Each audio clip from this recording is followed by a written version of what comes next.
πατέρ, τι σας φέρνει εδώ? Πονάω. Ο πόνος είναι ανυπόφορος. Πιο πολύ από ανυπόφορος είναι... Αβάστακτος. Αβάστακτος είναι. Αβάστακτος. Και πού ακριβώς πονάτε? Παντού. Απ' την κορυφή ως τα νύχια πονάω. Ως τα νύχια. Και από πότε ακριβώς πονάτε? 10 χρόνια. 10. Δηλαδή από χθες το πρωί πονάω, αλλά με φαίνεται στα 10 χρόνια. Πρέπει να έχουμε φτάνει πάρα πολύ και ο Θεός έχει αφήσει όλες τις δουλειές και κάτσει και με τυραννάει. Ο γιατρός, καλέ μου κουριάτη. Ο γιατρός λείπει στο εξωτερικό για δουλειές. Έχει αφήσει τη φροντίδα των ασθενών στα στιβαρά μου χέρια. Είστε εσύ γιατρός. Γιατί τι μου λείπει? Το πτυχίο δεν τα χάρη. Θα γίνει κι αυτό. Είμαι γιατρός του μέλλοντος. Και εγώ είμαι ασθενής του μέλλοντος. Χαίρετε. Σας διαβεβαιώ. Το μόνο που μου λείπει από το να ονομάζομαι γιατρός είναι η τυπικότητα μιας εξέτασης. Κατάλαβα από προσόντα που να μην πειράζει. Α! Πονέσατε. Όχι, ενθουσιάστηκα.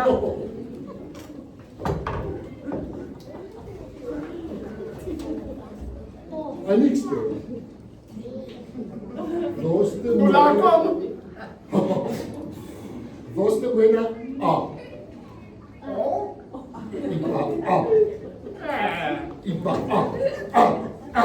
Δεν θέλω να βοηθήσω τα πόδια σας, να σας το βγάλω θέλω. Ούλα. Ανοίξτε σας παρακαλώ, δεν παίζουμε τρελά. Αμήν.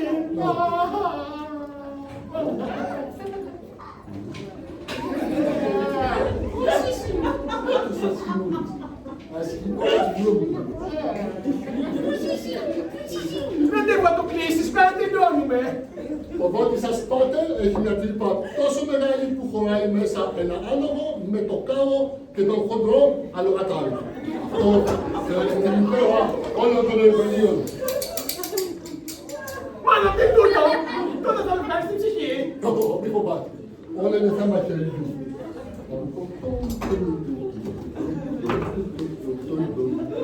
Το σημαντικό είναι να μείνετε ακίνητος. Γιατί έτσι και σπάσει η στεφάνι. Και το ζήτημα είναι ότι πρέπει να με καταλάβετε. Γι' αυτό τον λόγο να ασφαλίσουμε ότι έτσι και σπάσει η στεφάνι. Την κάτσα με τη βάρκα. Λοιπόν, τι θα πρέπει να κάνω τώρα? Θα πρέπει να πάω την Αθήνα και δώστε μου ένα όχι, το ξέχασα. Πρέπει πρώτα να κάνουμε αναισθησία. Τι πάλι τούτο! Χωρίς αναισθησία δεν βγαίνει κόντι.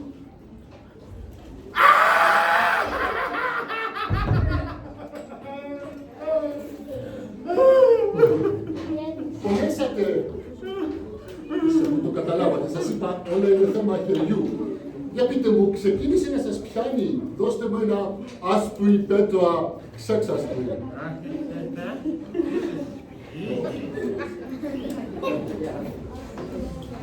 Αρχίζουμε!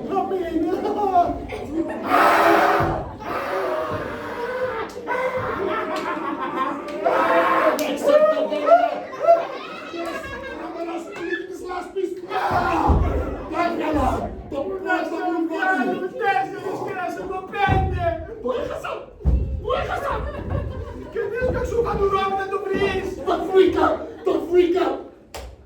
Έσπασε η στεφάνι! Σας είπα να μείνετε ακίνητος. Τώρα πρέπει να κάνουμε τη διαδικασία από την αρχή.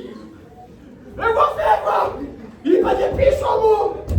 Καστράπη, κουμπουλιανίτη! Έλα εδώ! Πού να πάνε! Έλα εδώ! Πού να πάνε εσύ! Έλα εδώ είπα! Να βγάλεις να κινήσεις την επίση τα δόντια της! Όχι! Όχι! Κάτσε κάτω!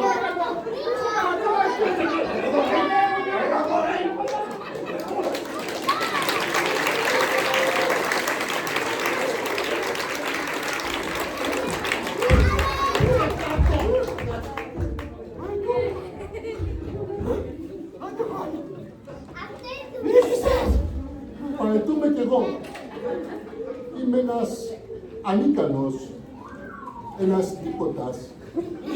Μην κάνεις έτσι, είσαι τέκνο μου, δεν πειράζει. Έλα να προσευχηθούμε μαζί. Να προσευχηθούμε πάλι.